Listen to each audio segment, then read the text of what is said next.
Hello friends. तो स्वागत है आप सभी का आपके अपने यूट्यूब चैनल अंशुमन क्लासेस में। तो दोस्तों, आज हम आप सभी भाइयों बहनों के लिए लेकर आए हैं हिंदी सुपर सीरीज का पार्ट 3। जैसा कि आपको पता है, हिंदी सुपर सीरीज चल रही है, 2 पार्ट्स उसके आ चुके हैं। जो भी पार्ट्स हैं, आपको उनकी लिंक जो है डिस्क्रिप्शन बॉक्स में नीचे मिल जाएगी। आपको बता दें कि इन सभी पार्ट्स में आपको विगत वर्षों में लगातार पूछे जाने वाले जो मोस्ट इंपॉर्टेंट प्रश्न हैं, उनका संग्रह आपको मिलता रहेगा। हमसे कांटेक्ट के लिए आप हमें इंस्टा पर मैसेज भी कर सकते हैं, जिसकी लिंक आप डिस्क्रिप्शन बॉक्स में जाकर ले सकते हैं, और वहाँ पर आपको टेलीग्राम ग्रुप की भी लिंक दी गई है। दोस्तों, शुरू करते हैं आज प्रश्न नंबर 1 के साथ। प्रश्न नंबर 1 है हमारा, निम्न में से वाक्य के घटक हैं। तो आप अपना ऑप्शन बताएंगे। दोस्तों, ऑप्शन आपका करेक्ट हो जाएगा फर्स्ट, यानी कि उद्देश्य और विधेय। आपको बता दें, कोई भी वाक्य है वो 2 पार्ट्स में डिवाइड होता है। एक होता है आपका उद्देश्य और एक होता है विधेय। उद्देश्य क्या होता है? जिसके बारे में बात की जाती है, यानी कि जैसे कि सचिन दौड़ता है, तो सचिन जो है हमारा वो उद्देश्य हो गया, यानी कि सब्जेक्ट। ठीक है। और दूसरा पार्ट्स होता है विधेय। जैसे कि सचिन दौड़ता है, तो जो दौड़ता है आपका है पार्ट, वो आपका प्रेडिकेट हो जाएगा, यानी कि विधेय। तो आपको पता चल गया कि वाक्य के 2 घटक होते हैं, यानी कि 2 अंग होते हैं, उद्देश्य और विधेय। आपका ऑप्शन नंबर फर्स्ट करेक्ट हो जाएगा। Next question. अर्थ के आधार पर वाक्य के कितने भेद होते हैं? दोस्तों, अर्थ के आधार पर और रचना के आधार पर वाक्य में भेद बताए गए हैं। तो आपको बता दें, अर्थ के आधार पर वाक्यों के 8 भेद होते हैं। पहला है आपका विधानवाचक, दूसरा है निषेधवाचक, तीसरा है आज्ञावाचक और प्रश्नवाचक, इच्छावाचक, संदेहवाहक वाचक, विस्मयवाचक और संकेतवाचक। ठीक है दोस्तों, ये 8 प्रकार के जो आपके वाक्य के भेद हैं, वो अर्थ के आधार पर आपको बताए गए हैं। तो आपका ऑप्शन सही हो जाएगा, कौन सा? फर्स्ट। ठीक है दोस्तों। Next question. रचना के आधार पर वाक्य के भेद होते हैं। दोस्तों, आप बताएंगे। रचना के आधार पर दोस्तों वाक्य के 3 भेद होते हैं। ठीक है। एक होता है सरल वाक्य, दूसरा संयुक्त वाक्य और तीसरा आपका मिश्र या मिश्रित वाक्य होता है। तो आपका ऑप्शन इसमें कौन सा करेक्ट हो जाएगा? 3, ऑप्शन नंबर 2। ठीक है दोस्तों। Next question.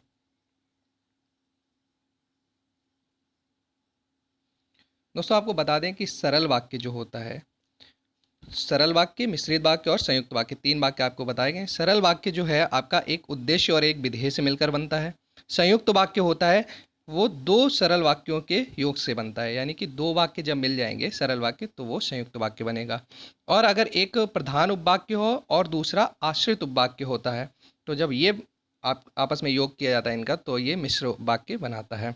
आपको बता दें, जो भी सरल वाक्य हैं उनको जोड़ने के लिए कुछ कीवर्ड्स का यूज़ किया जाता है ना। मिश्र वाक्य का भी को जोड़ने के लिए भी कुछ कीवर्ड्स का यूज किया जाता है। तो ये कौन कौन से कीवर्ड्स हैं, आप देख लीजिएगा। जैसे कि अथवा है, इसलिए है, अतः, फिर भी, तो, नहीं तो, किंतु, परंतु, लेकिन, पर। ये शब्द अगर 2 वाक्यों को जोड़ते हैं, 2 सरल वाक्यों को जोड़ते हैं, तो वह वाक्य हमारा संयुक्त वाक्य बन जाएगा।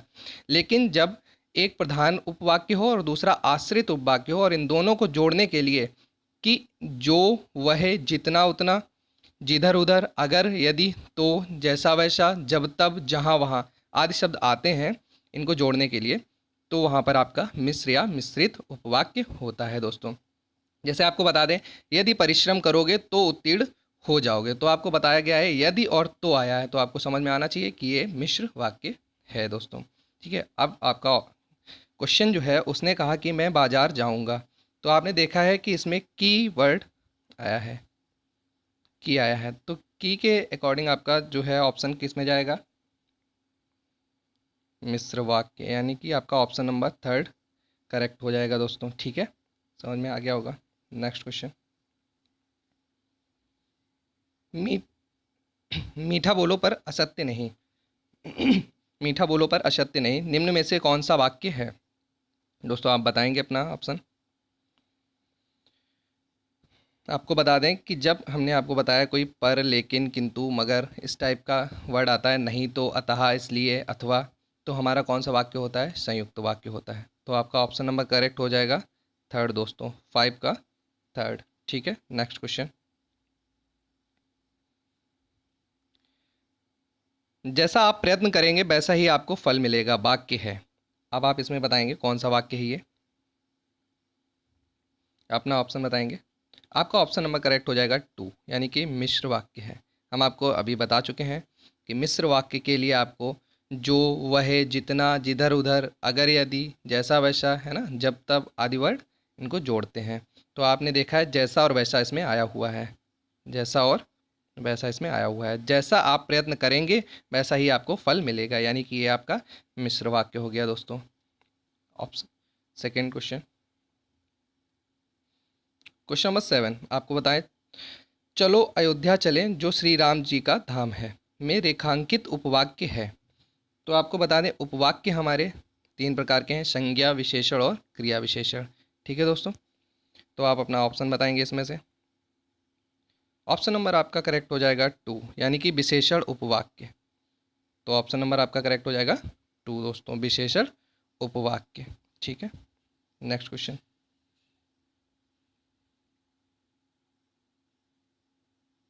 पदबंध के भेद होते हैं। दोस्तों आप बताएंगे पदबंध के कितने भेद होते हैं। पहले तो बात कर लेते हैं पदबंध क्या होता है। कई पदों के योग से बने वाक्यांशों को जो एक ही पद का काम करता है पदबंध कहलाते हैं। ठीक है, तो अब बात करते हैं पदबंध के भेद कितने होते हैं। तो दोस्तों बता दें आपको पदबंध के 4 प्रकार के होते हैं, या भेद 4 होते हैं। ठीक है, पहला आपका संज्ञा पदबंध, दूसरा विशेषण, तीसरा आपका क्रिया पदबंध और चौथा क्रिया विशेषण पदबंध।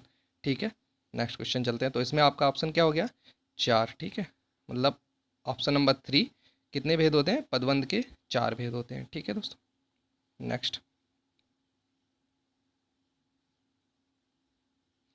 अयोध्या के राजा दशरथ के 4 पुत्र थे में पदबंध है। अब आपको पता है कि अयोध्या के राजा दशरथ के 4 पुत्र थे। इसमें बात जो हाईलाइट है वो अयोध्या के राजा दशरथ की बात की जा रही है, यानी कि पदबंध का अंतिम या शीर्ष शब्द यदि संज्ञा है तो अन्य सभी पद उसी पर आश्रित हो जाते हैं। ठीक है, जो कि संज्ञा पदबंध कहलाता है। तो आपका ऑप्शन कौन सा करेक्ट हो जाएगा, ऑप्शन नंबर फर्स्ट। ठीक है दोस्तों, नेक्स्ट क्वेश्चन, तेज दौड़ने वाला घोड़ा रेस में जीतता है में पदबंध है। तो दोस्तों आप बताएंगे अपना ऑप्शन। आपको बता दें इसमें ऑप्शन नंबर 2 करेक्ट हो जाएगा आपका, विशेषण पदबंध। क्रिया विशेषण पदबंध क्या होता है, जैसे कि आपको बोला जाए सांप धीरे धीरे रेंगता है या बच्चा जोर जोर से हंसता है, तो इसमें जो जोर जोर धीरे धीरे है ये इसको डिफाइन करता है क्रिया विशेषण को। लेकिन अगर बताया गया है कि तेज़ दौड़ने वाला घोड़ा या तेज़ चलने वाली गाड़ी, ठीक है, तो इस तरीके की अगर बात की जा रही है तो हमारा विशेषता बताता है, तो इसलिए उसको विशेषण पदबंध बोलते हैं। ठीक है दोस्तों, नेक्स्ट क्वेश्चन, दोस्तों मोस्ट इंपॉर्टेंट क्वेश्चन है आपका, निम्न में से कौन सा अर्धविराम चिन्ह है। तो आप बात करेंगे अपना ऑप्शन बताएंगे।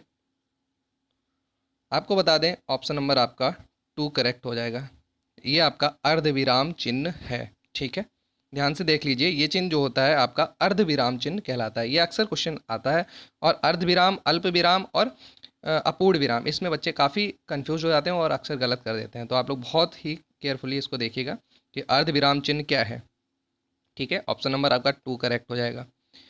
ये आपका जो है ये अल्प विराम में आ जाता है, थर्ड वाला, और ये आपका पूर्ण विराम में आ जाता है। ठीक है, चलते हैं तो नेक्स्ट क्वेश्चन की ओर।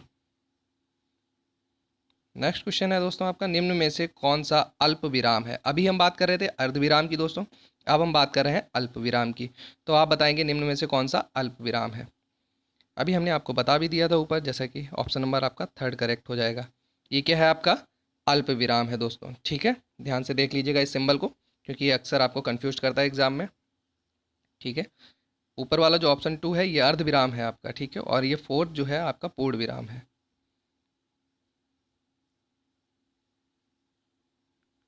निम्न में से कौन सा अपूर्ण विराम है। बहुत ही इंपॉर्टेंट क्वेश्चन है, काफ़ी बार ये क्वेश्चन आपका पूछा भी गया है कि अपूर्ण विराम, बच्चे अर्ध विराम और अल्प विराम तक पता होता है, अपूर्ण विराम में थोड़ा सा कंफ्यूज हो जाते हैं। तो आपको बता दें अल्प विराम आपका हो गया है, कॉमा वाला जो है वो आपका अल्प विराम है। अर्ध विराम आपका जो सेकेंड ऑप्शन है वो आपका अर्ध विराम हो जाता है। लेकिन अगर हम बात करते हैं अपूर्ण विराम की या उपविराम की, ठीक है, तो हमारा ऑप्शन नंबर फर्स्ट करेक्ट हो जाएगा। क्लियर दोस्तों, ऑप्शन नंबर फर्स्ट करेक्ट हो जाएगा आपका अपूर्ण या उपविराम में। बहुत ही केयरफुली देखिएगा इन सिंबल्स को, कंफ्यूज नहीं होइएगा। नेक्स्ट क्वेश्चन, अक्सर बच्चे इसमें गलतियां कर देते हैं, छोटे से क्वेश्चन होते हैं और मार्क्स उसके लेस हो जाते हैं, जो कि मेरिट इफेक्ट करते हैं बहुत ज़्यादा। तो निम्न में विवरण चिन्ह है, आप बताएंगे विवरण चिन्ह, किसी चीज़ को अगर आप डिस्क्राइब कर रहे हैं तो उसके लिए क्या बनाते हैं, कौन सा सिंबल यूज करते हैं। तो बताएंगे विवरण चिन्ह, आपका ऑप्शन करेक्ट हो जाएगा फर्स्ट। दोस्तों आपको बता दें जो सेकंड ऑप्शन में आपको दिख रहा है सिंबल, वो त्रुटिबोधक है, यानी कि कोई वाक्य में अगर कोई शब्द छूट गया है तो इस सिंबल को लगाकर आप उसको लिख सकते हैं, ठीक है। और जो आपका ऑप्शन नंबर थर्ड है वो आपका एस्ट्रिक साइन होता है, यानी कि तारक चिन्ह होता है, ठीक है दोस्तों। किसी चीज़ को अगर डिस्क्राइब करना है या टिप्पणी के लिए कोई अगर यूज किया जाता है तो वो यूज होता है। कुछ ऑप्शन नंबर जो आपका फोर है दोस्तों, वो होता है समाप्ति सूचक चिन्ह, ठीक है। यानी कि जब आप कोई भी राइटिंग कर रहे हैं और उसको फिनिश कर लिया आपने, ठीक है, लेख या पुस्तक की जो समाप्ति है उसके बाद में आप इस चिन्ह को लगा सकते हैं। तो इसमें आपका विवरण चिन्ह आपका ऑप्शन नंबर फर्स्ट हो गया है, ठीक है। नेक्स्ट क्वेश्चन, निम्न में उद्धरण चिन्ह को पहचानिए। दोस्तों बहुत अच्छे से देख लीजिएगा उद्धरण चिन्ह कौन सा है। आपको बता दें उद्धरण चिन्ह का ऑप्शन हो जाएगा आपका सही थर्ड, ठीक है। इस सिंबल को भी बहुत अच्छे से आप पहचान लीजिए कि निम्न में उद्धरण चिन्ह को पहचानिए, तो थर्ड ऑप्शन आपका करेक्ट हो जाएगा। आपको बता दें पहला जो ऑप्शन है आपका फर्स्ट ऑप्शन है वो भी समाप्ति सूचक के लिए है, और जो आपका लास्ट ऑप्शन है वो भी आपका समाप्ति सूचक के लिए है। लेकिन जो दूसरा ऑप्शन है वो आपको बोला जाता है योजक चिन्ह, ठीक है दोस्तों। इसको बोलते हैं योजक, जैसे कि हम लोग लिखते हैं माता पिता, ठीक है, तो इन दोनों के बीच में लगाते हैं, ठीक है, तो डैश टाइप का लगाते हैं। वो डैश नहीं होता है लेकिन योजक चिन्ह होता है, डैश को निर्देशक चिन्ह बोलते हैं, ठीक है। तो नेक्स्ट क्वेश्चन देखते हैं, निम्न में से लाघव चिन्ह का प्रयोग हुआ है। तो आप बताएंगे इन ऑप्शंस में किस में लाघव चिन्ह का यूज हुआ है। लाघव चिन्ह होता है दोस्तों, आपको बता दें किसी चीज़ को शॉर्ट में लिखने देना, ठीक है। जैसे कि यू, ये ऊ और प्रा लिखा है, यानी कि उत्तर प्रदेश को शॉर्ट में इस तरीके से लिखते हैं। और लास्ट में दिया है 1920 यानी कि 1920 ईस्वी, ईस्वी को ई बनाकर उसमें एक सिंबल लगा दिया है, यानी कि उसको शॉर्ट कर दिया है। तो आपका ऑप्शन करेक्ट हो जाएगा उपर्युक्त दोनों। उपर्युक्त दोनों में यानी कि उत्तर प्रदेश और 1920 ईस्वी में आपका लाघव चिन्ह का यूज हुआ है। तो आपको ये जो गोल सा सिंबल दिख रहा है प्रा और ऊ के बाद, ये आपका लाघव चिन्ह होता है दोस्तों, ठीक है। माता पिता के बीच में ये योजक चिन्ह है दोस्तों, डैश नहीं है। नेक्स्ट क्वेश्चन, उससे अब अकेला नहीं रहा जाता में कौन सा वाच्य है। आप बताएंगे अपना ऑप्शन। आपको बता दें वाच्य हमारे तीन प्रकार के होते हैं, कर्तवाच्य, कर्मवाच्य और भाववाच्य। जैसे कि आप जानते हैं सकर्मक और अकर्मक क्रियाएं होते हैं, तो जो हमारी सकर्मक और अकर्मक क्रिया दोनों से बनता है वो हमारा कर्तवाच्य है, लेकिन जो हमारा सकर्मक क्रिया से बनता है वो हमारा कर्मवाच्य है, और जो हमारा अकर्मक क्रिया से बनता है वो हमारा भाववाच्य है, ठीक है दोस्तों। लेकिन आपसे पूछा गया है कि उससे अब अकेला नहीं रहा जाता है में कौन सा वाक्य वाच्य है, ठीक है। वाच्य मतलब आपका वॉइस होता है, ठीक है, active voice passive voice type का। तो आप बताएंगे इसमें से कौन सा वाच्य है, ऑप्शन अपना बताएं। तो इसमें आपको दोस्तों बता दें ऑप्शन नंबर हो जाएगा थर्ड करेक्ट, यानी कि भाववाच्य, ठीक है। उससे अब अकेला नहीं रहा जाता है में कौन सा वाच्य है, भाववाच्य है दोस्तों। नेक्स्ट क्वेश्चन, निम्न में से कर्तवाच्य का चयन कीजिए। तो आप बताएंगे कर्तवाच्य का चयन कीजिए, अपना ऑप्शन बताएंगे। आपको बता दें कर्तवाच्य जो है आपका ऑप्शन नंबर फर्स्ट करेक्ट हो जाएगा, यानी कि मोहन पुस्तक पढ़ता है, आपका हो जाएगा कर्तवाच्य हो जाएगा दोस्तों, ठीक है। नेक्स्ट क्वेश्चन आप देखते हैं, तत्सम रूप है। आपके आपके सामने फोर ऑप्शन दिए गए हैं, आप देखिएगा इसमें कुछ जो है अशुद्ध रूप में है, यानी कि तद्भव रूप में, और एक तत्सम में है। आप बताएंगे कौन सा ऑप्शन करेक्ट है। ऑप्शन नंबर फर्स्ट आपका करेक्ट हो जाएगा जिजीविषा, ठीक है। जिजीविषा को इस टाइप से लिखते हैं, ये आपका शुद्धतम रूप है, यानी कि तत्सम रूप है। नेक्स्ट क्वेश्चन दोस्तों, किसी साहित्यिक कृति की समालोचना करने वाला। दोस्तों आपको बता दें इस क्वेश्चन का ऑप्शन आपको हम नेक्स्ट वीडियो में बताएंगे, और तब तक आप हमें कमेंट बॉक्स में लिखकर इस क्वेश्चन का आंसर आप लोग बताएंगे, ठीक है। ऐसे ही हम आपको एक क्वेश्चन आपको डेली दिया करेंगे, जिससे कि आप हमें ऑप्शन आप करेक्ट करके आप अपने कमेंट बॉक्स में बताएंगे, ठीक है। और जिसका ऑप्शन करेक्ट ऑप्शन जो है हम आपको नेक्स्ट वीडियो में बता दिया करेंगे। ठीक है दोस्तों, तो ये आपका क्वेश्चन ऑफ द डे है। किसी साहित्यिक कृति की समालोचना करने वाला क्या बोला जाता है? तो आप इसका ऑप्शन हमें बताएंगे। ठीक है दोस्तों, तो ऐसे ही हम सभी इम्पॉर्टेंट प्रश्नों का जो है संग्रह लेकर आपके पास आते रहेंगे और सारे सीरीज़ जो है आपको मिलती रहेगी, सारे सीरीज़ के सारे पार्ट्स। ठीक है, और जो आ चुके पार्ट्स हैं उसकी लिंक आपको डिस्क्रिप्शन बॉक्स में मिल जाएगी। थैंक यू दोस्तों, थैंक्स फॉर वॉचिंग। सब्सक्राइब करिए, लाइक करिए एंड शेयर करिए।